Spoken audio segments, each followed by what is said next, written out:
नमस्कार दोस्तों, आपका स्वागत है Wikipedia GK and GS channel पर। हम रोज लाते हैं आपके लिए बीपीएससी और अन्य प्रतियोगिता परीक्षाओं के लिए बेहतरीन जीके जीएस का सवाल। तो चलिए शुरू करते हैं टॉप 50 जीके जीएस क्वेश्चन, जो आपके 71वीं बीपीएससी एग्जाम के लिए बहुत इंपॉर्टेंट क्वेश्चन है। चलिए 1 नंबर हम क्वेश्चन से शुरू करते हैं। 1 नंबर क्वेश्चन है, प्रागैतिहासिक स्थल चिरांद बिहार के किस जिले में स्थित है? तो ये ऑप्शन नंबर ए सही हो जाएगा, यानी सारण में स्थित है। ठीक है। दूसरा नंबर प्रश्न हम देखते हैं। दूसरा नंबर प्रश्न है, भारत में चावल की सबसे प्राचीन खेती का प्रमाण किस स्थल से मिला है? यानी जो पूछ रहा है क्वेश्चन, भारत में चावल की सबसे प्राचीन खेती का प्रमाण किस स्थल से, यानी किस जगह से मिला है? तो इसका राइट ऑप्शन सी हो जाएगा, यानी लहुरा देवा से मिला है। चलिए तीसरा नंबर हम प्रश्न देखते हैं। तीसरा नंबर क्वेश्चन है, किस सभ्यता का विकास घग्गर हकरा नदी तट पर हुआ था? तो इसका राइट ऑप्शन बी हो जाएगा, यानी हड़प्पा। चलिए चौथा नंबर हम प्रश्न देखते हैं। चौथा नंबर क्वेश्चन है, सिंधु घाटी सभ्यता में ग्रेट बाथ कहाँ से मिला? यानी ग्रेट बाथ कहाँ से मिला? तो मोहनजोदड़ो से मिला। चलिए अगला प्रश्न हम देखते हैं, लोथल में किसका प्रमाण मिला है? लोथल में मतलब किसका प्रमाण मिला है? तो गोदाम का मिला है, गोदाम, यानी option number A right answer हो जाएगा। चलिए अगला प्रश्न देखते हैं, कौन सा वेद सबसे प्राचीन माना जाता है? सबसे प्राचीन वेद हम ऋग्वेद को मानते हैं। चलिए 7वां नंबर प्रश्न है, दशराज युद्ध किस वेद में वर्णित है? तो ये ऋग्वेद में वर्णित है। चलिए 8वां नंबर प्रश्न हम देखते हैं, निम्न में कौन महाजनपद नहीं था? महाजनपद नहीं था तो पाटलिपुत्र हो जाएगा, बाकी मगध, अंग, वज्जी ये महाजनपद था, और कौन नहीं था? तो पाटलिपुत्र नहीं था। चलिए 9 नंबर क्वेश्चन देखते हैं। 9 नंबर क्वेश्चन है, बिंबिसार काल में मगध की राजधानी कहाँ थी? यानी जो जब बिंबिसार का काल था तो मगध की राजधानी कहाँ थी? तो राजगिरी में थी। चलिए अगला प्रश्न देखते हैं। अगला प्रश्न है, चंद्रगुप्त मौर्य के दरबार में भेजा गया यूनानी राजदूत कौन था?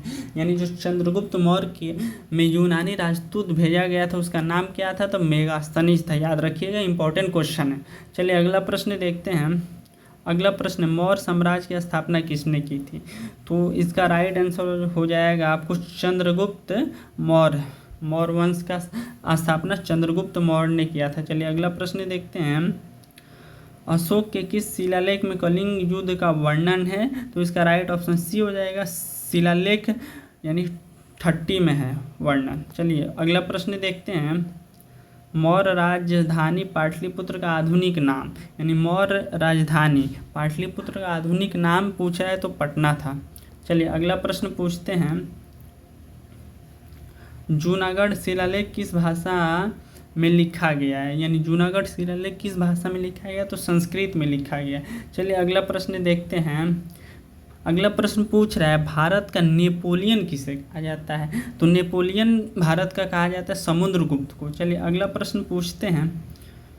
अगला प्रश्न आपको है, नवरत्न किस शासक के दरबार में थे? नवरत्न पर किस शासक के दरबार में थे? तो इसका राइट ऑप्शन सी हो जाएगा, यानी चंद्रगुप्त मौर्य, चंद्रगुप्त द्वितीय के दरबार में 9 रत्न थे। चलिए अगला प्रश्न देखते हैं। अगला प्रश्न है, हर्षवर्धन के शासनकाल में कौन सी चीनी यात्री भारत आया था? यानी हर्षवर्धन के शासनकाल में कौन सा चीनी यात्री भारत आया था? तो इसका ऑप्शन नंबर बी हो जाएगा सही, हैंसोंग आया था।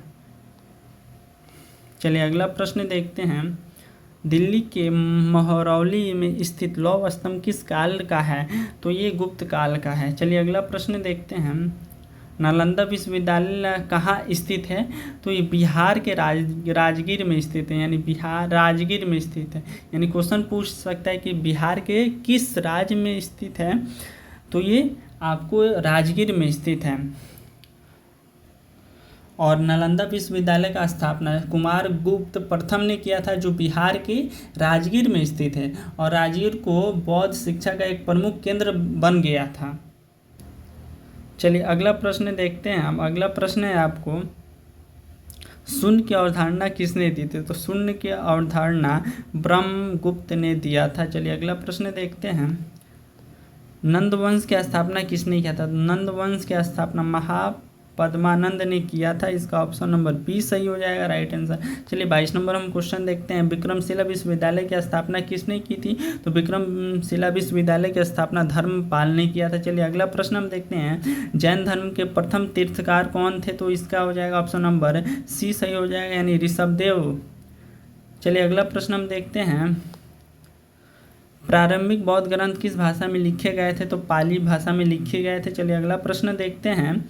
प्रथम बौद्ध परिषद कहाँ आयोजित हुई थी? तो ये राजगीर में हुई थी। ऑप्शन नंबर ए सही हो जाएगा। चलिए अगला प्रश्न हम देखते हैं। राजनीति विज्ञान और अर्थशास्त्र के प्रसिद्ध ग्रंथ कौन है? तो अर्थशास्त्र हो जाएगा। Option number A right answer हो जाएगा। चलिए अगला प्रश्न देखते हैं। बिहार के बराबर गुफाओं का निर्माण किसने कराया था? तो इसका राइट ऑप्शन हो जाएगा बी, अशोक ने कराया था बराबर गुफाओं का निर्माण। चलिए अगला प्रश्न देखते हैं।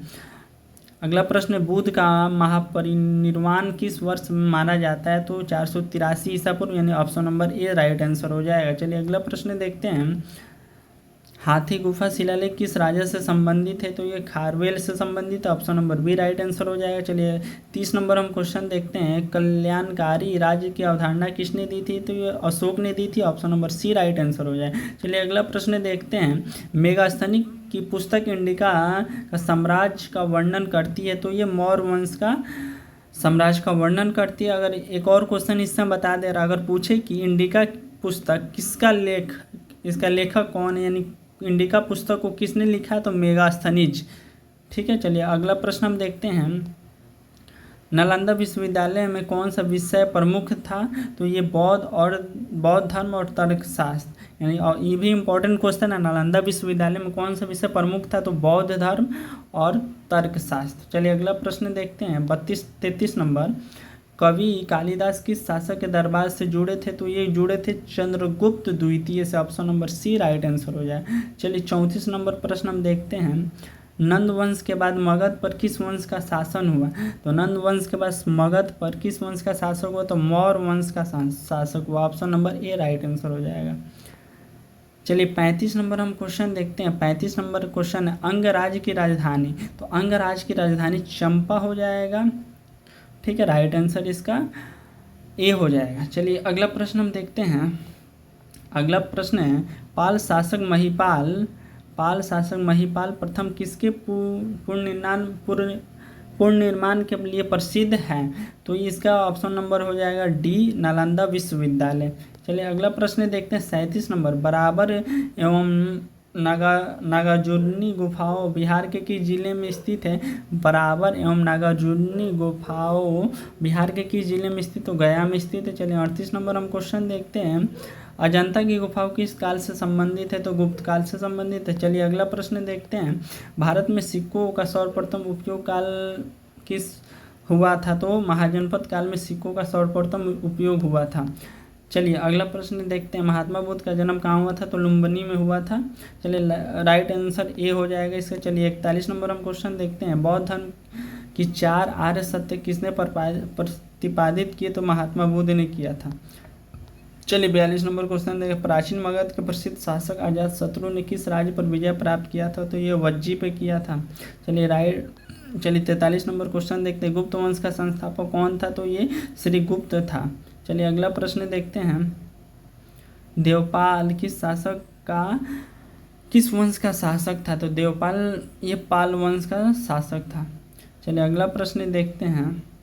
अगला प्रश्न है, कुषाण शासक कनिष्क ने अपनी राजधानी कहाँ स्थापित की थी? तो ये पुरुषपुर यानी पेशावर में किया था। चलिए 46 नंबर देखते हैं क्वेश्चन।